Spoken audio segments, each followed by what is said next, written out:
أعوذ بالله من الشيطان الرجيم بسم الله الرحمن الرحيم السلام عليكم ورحمة الله وبركاته.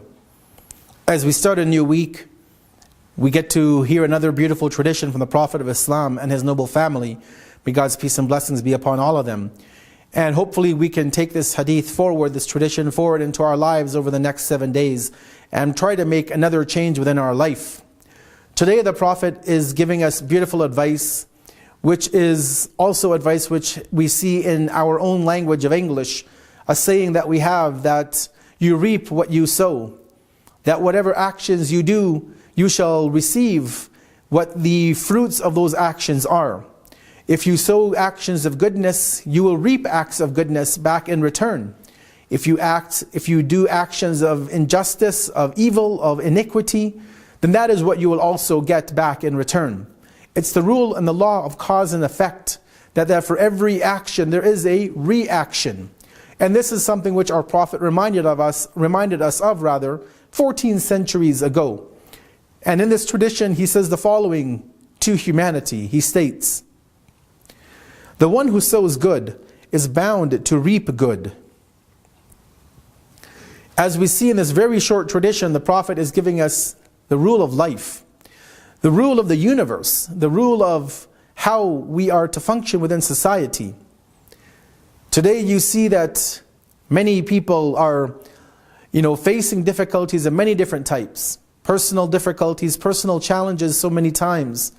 And maybe when we ask and speak to them and ask them why are you facing this? Give me some background of what you've been going through and what you've been doing. Many times we see that it is their own actions which has led them to be where they are today. Both for people who are suffering and also people who are in states of bliss and peace and tranquility within their lives. Now that doesn't mean that if a person is suffering, if there's some bad happening to them, that they are automatically guilty of that. Obviously not, because life is also an examination, a test from God. But you reap what you sow, as we read. Whatever you reap, if you sow goodness, you're bound to reap goodness.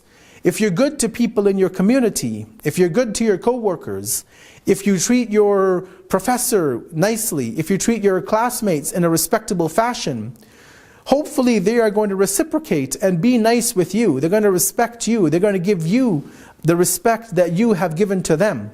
But if you're going to go around cursing and being disrespectful and hurtful and condescending to other people, then guess what?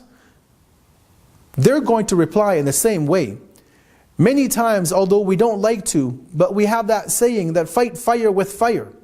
An eye for an eye, a tooth for a tooth. He did something to me, I will reciprocate with that same level of bad that they did to me. Obviously this is one understanding, and this is one of the ways that people lead their lives, the fight fire with fire. But we know that if you were to fight fire with fire at every instance, the world would be burning in flames today. Were the old adage of an eye for an eye and a tooth for a tooth and a limb for a limb and a life for a life to be enacted today, maybe there would be nobody left on earth. But we obviously have to forgive many times. We have to pardon other people. But we also should realize that if we are doing acts of goodness, if we're being good to people, if we're being kind, hopefully they will have that much humanity within them to reciprocate with that goodness. And so as we begin this new week, let us try to live by this ethos of the Prophet of Islam, to remember that if we sow goodness that we will reap that goodness back in return. And keep in mind that reaping doesn't mean immediately. Today if you plant a seed in your garden, chances are it won't grow for 2, 3, 4, 5 months. So don't be looking for instant gratification, instant rewards from people. This may come after weeks or months of you being a kind, gentle soul to those individuals. But let us make the first step this week and continue on in our progress in ensuring that we have the noble, moral, ethical traits every day of our lives. Wassalamu alaikum wa rahmatullahi wa barakatuh.